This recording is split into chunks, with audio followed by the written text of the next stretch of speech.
the Catholic vote. Our next installment of the EWTN News exclusive polling regarding the faithful and their attitudes towards the issues in the 2020 election. Drawing a crowd, President Donald Trump is in India. We have the highlights of his major foreign trip. Seeking a solution, Pope Francis meets with other church leaders in trying to find a resolution to the violence in Syria. And compassion for others. The Holy Father releases his message to the faithful for the beginning of Lent. On EWTN News Nightly for Monday, February 24th, 2020.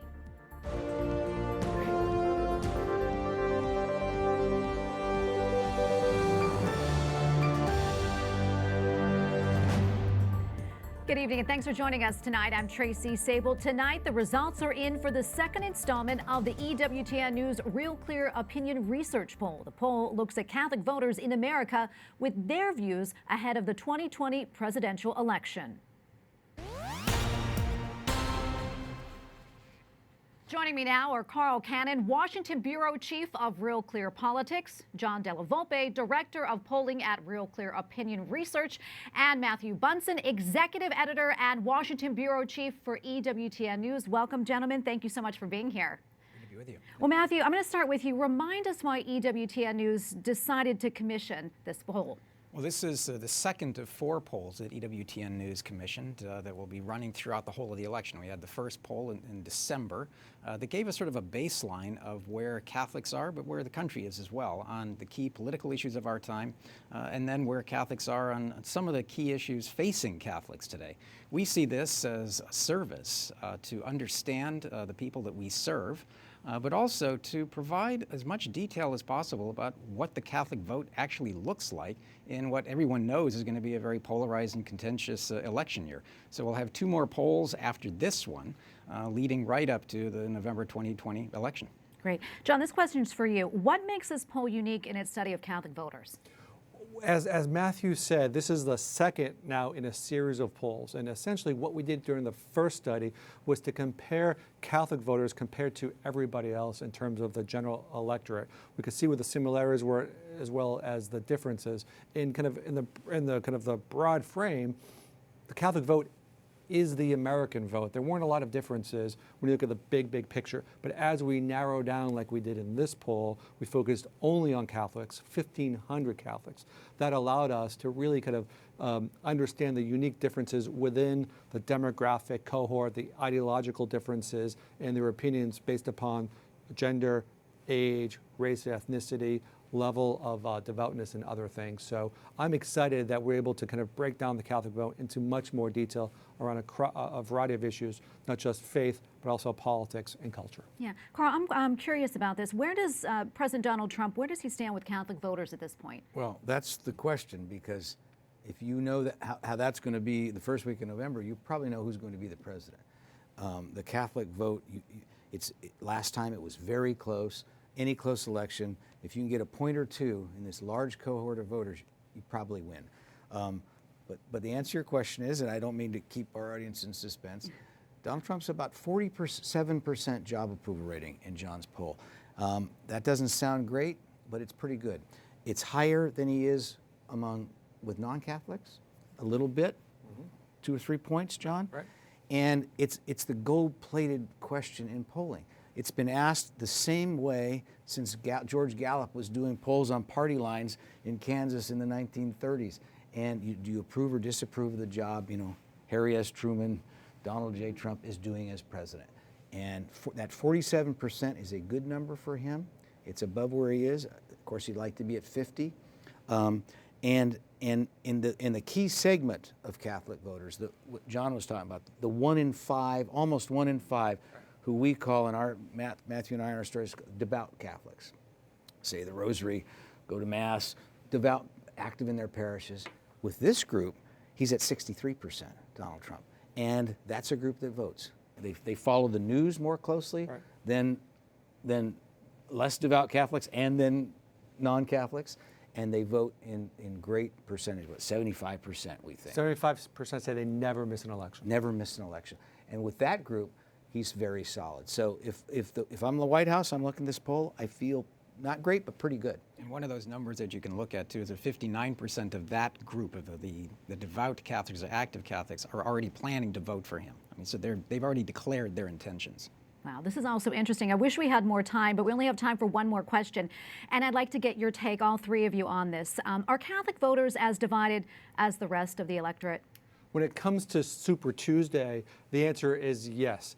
In some ways, the Democratic race between November, the last poll, and this poll looks the same, highest level, in terms of Joe Biden having a 5 percentage point lead over Bernie Sanders. However, we see a 15-point increase between November and now for Mike Bloomberg. But when we look below that, when we look at differences by gender, race, as well as age, we don't see big gender differences. Men and women, Biden leads among both, but significant differences based upon age. Biden is trailing Sanders by 17 points among young Catholics, and he's winning by 22 points among older Catholics, a 39-point swing. And he, just like in the overall electorate, he does much better among Catholics who are Black or African American, relatively small percentage, but that is another significant part of his lead. He also leads among whites and Hispanics, but not by as much. Yeah, Matthew, your thoughts?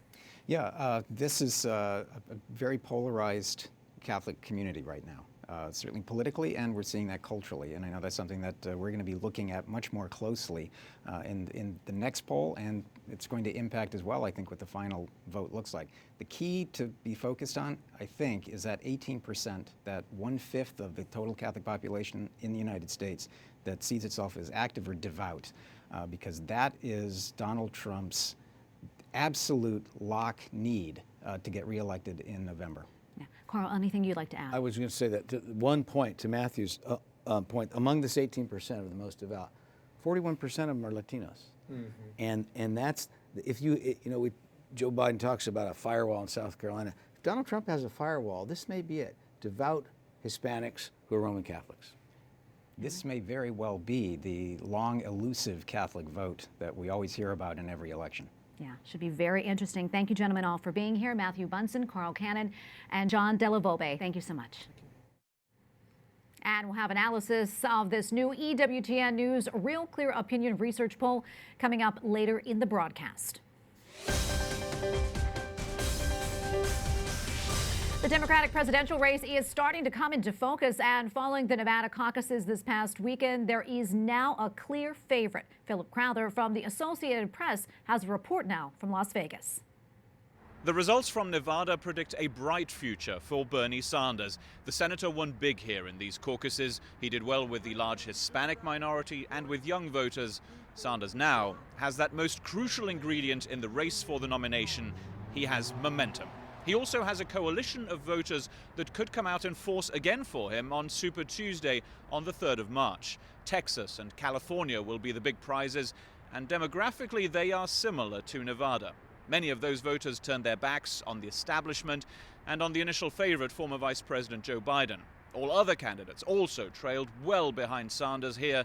Warren, Buttigieg, Klobuchar, all will find it hard to come out of Nevada with any positives.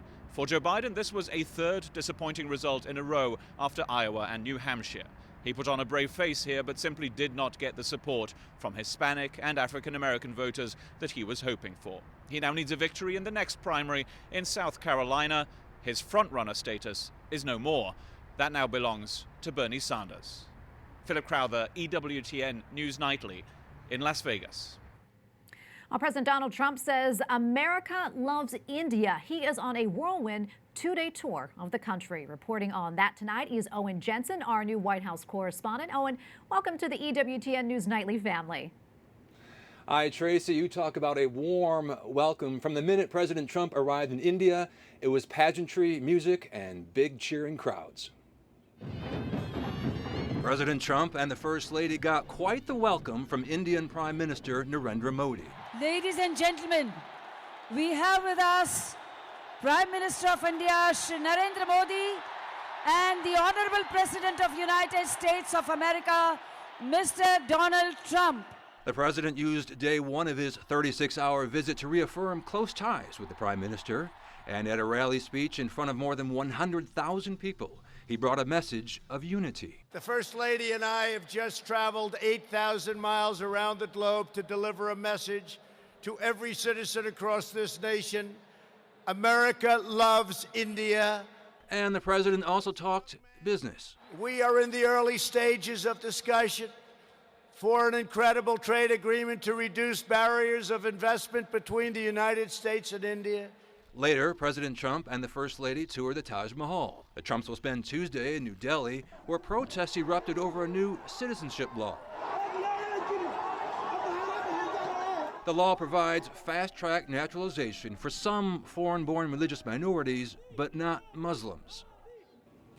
Now, tomorrow, Tuesday, both leaders will meet again to talk trade. And by the way, India says it will be buying $3 billion worth of American military equipment. Tracy? Correspondent Owen Jensen reporting tonight from the White House for us. Thank you, Owen.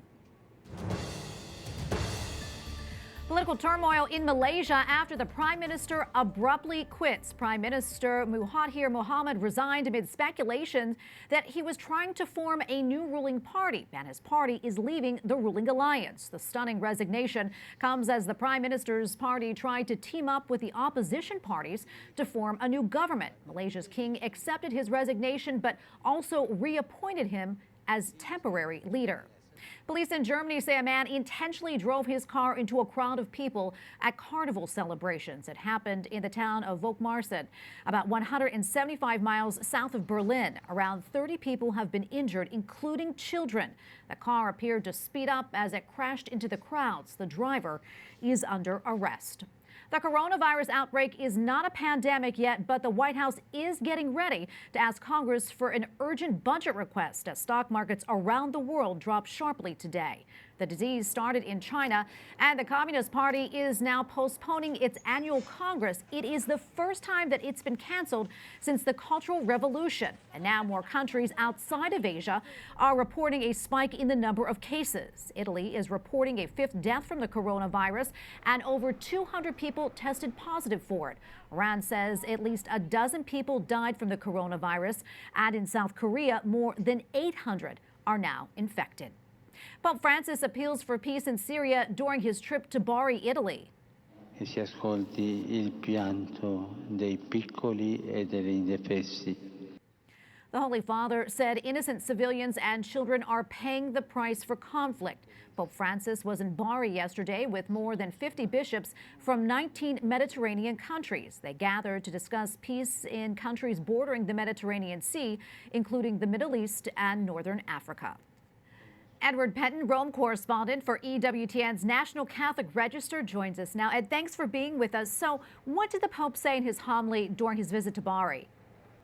Yes, well, his visit, Tracy, was primarily in the context of migration. There are many bishops in the region who are having to deal with the migration issue. And he spoke very strongly about the commandment to love one another, and particularly the commandment to love one's enemies. And he said that Jesus, when they pointed the finger at Jesus, he didn't condemn them, but rather opened his arms to the cross. And he also spoke about the importance of charity in the sense that extremism, the only extremism that's allowed in Christianity is the extremism of charity and love. But he said, of course, that's very difficult for many people to do, but he said with Christ and with his grace, that is all possible. And what was the overall purpose of the Holy Father's visit there? Yes, well, he was meeting these bishops from 19 nations, 50 bishops. He said they have a very, he likes them particularly because they contrast the different traditions and they get on very well. And he spoke very much about the importance of fraternity and peace in this region. But he was really speaking primarily about the challenges that they're facing because of migration, particularly from Turkey and Northern Africa. And he said that he also brought in the issue of walls and barriers, and he said it's unthinkable to think that barriers and walls can be a pathway to peace. And he spoke also about the Palestinian-Israeli issue, the first time he's addressed that since the Trump administration made an agreement with Israel on January the 28th, that he said he spoke against what he called inequitable solutions in that region. And I'd quickly like to turn to some other news happening today. The coronavirus claimed the lives of 5 people in northern Italy. What's the government and the church doing to stop the spread of that disease? Yes, well, it's rather taken off here. There are now 200 cases of the coronavirus in Italy. I think there's something like 7 deaths now, and there's been a lockdown in 11 or 12 villages and towns in northern Italy, so it's becoming quite serious here. The church has taken action in the sense that Turin, Venice and Milan have postponed or suspended masses until March the 1st, so that's the measures that they're taking. And in the Vatican, they've put sanitizers in every office in Vatican City State for employees to use, but they say they're not taking any further measures unless this virus spreads and comes further south to Rome. Okay, well, thank you so much for your time, Ed. We appreciate it. Edward Penton, Rome correspondent for EWTN's National Catholic Register. Thank you, Tracy. Coming up, a look at the pro-life proposals being considered this week on Capitol Hill, and analysis of our exclusive polling on Catholics and the 2020 election.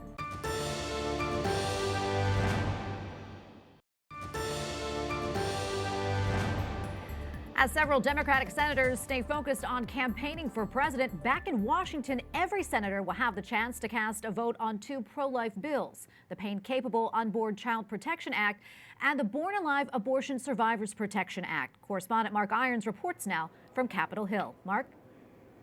Tracy, despite what critics say the Born Alive bill is unrelated to abortion, it addresses what will happen to a baby after it survives an abortion attempt. Supporters of this bill say it should have bipartisan appeal. So the Senate's going to vote on 2 bills tomorrow.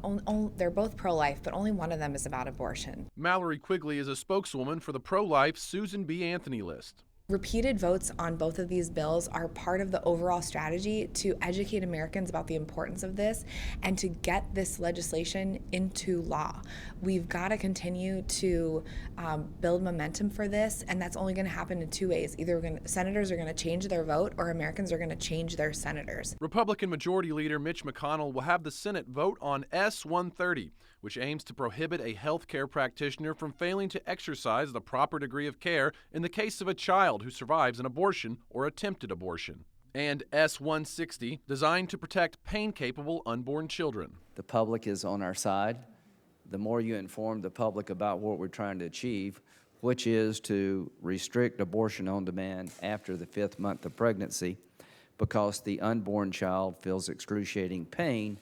The bill's sponsor, Republican Lindsey Graham of South Carolina, says the United States is one of only 7 nations worldwide allowing abortion on demand after the 20th week of pregnancy. I want our country to go in a different direction, so our bill focuses on the abortionist, not the mother, and I feel like that's the best way to proceed. There's exceptions for rape and incest. There's exceptions to save the life of the mother. Last year, 44 Democratic senators voted down the Born Alive bill, and a little over 2 years ago, the Senate considered the 20-week abortion ban. Democrats also voted that bill down. Tracy? Correspondent Mark Irons reporting for us tonight. Thanks so much, Mark. An appeals court upholds President Trump's abortion rules. Today's ruling from the Ninth Circuit is a pro-life win for the president. The ruling bans clinics that get government funding from making abortion referrals. It also prohibits those clinics from sharing space with abortion providers.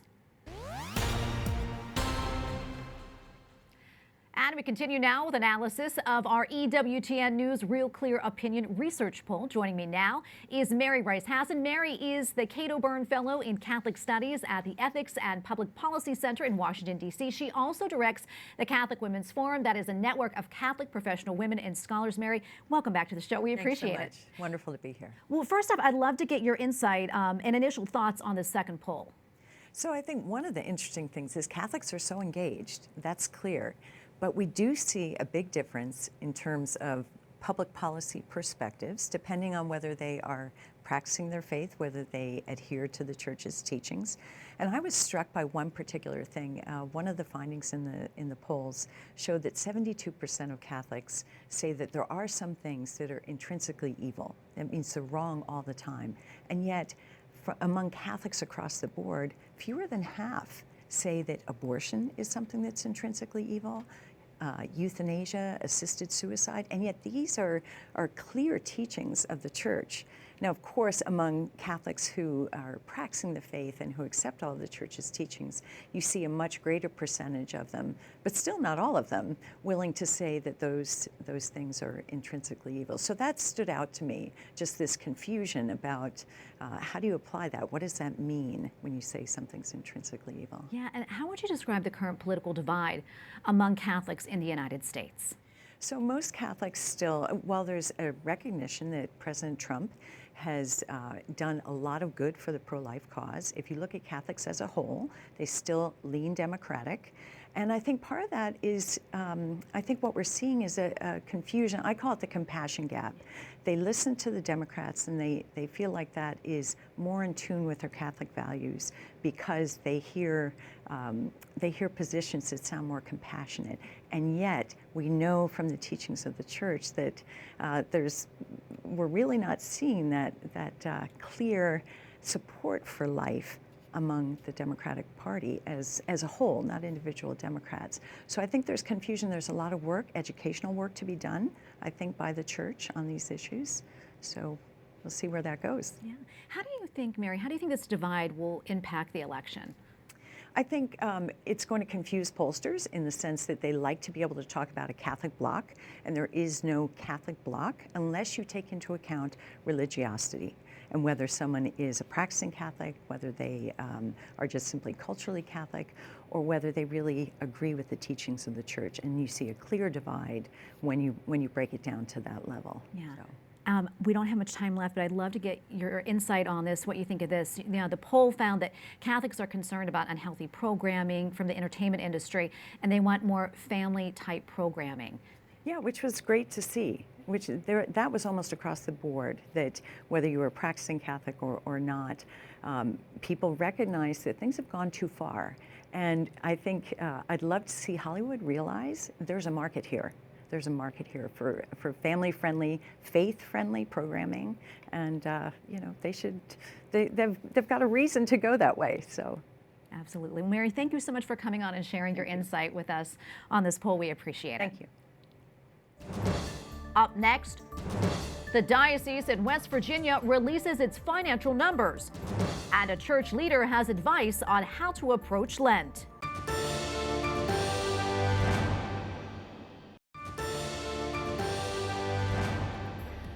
A guilty verdict for disgraced Hollywood executive Harvey Weinstein today. He arrived at court using a walker this morning. Weinstein was convicted of rape and sexual assault against 2 women. The judge ordered him to go to jail immediately, and he was taken out of the courtroom in handcuffs.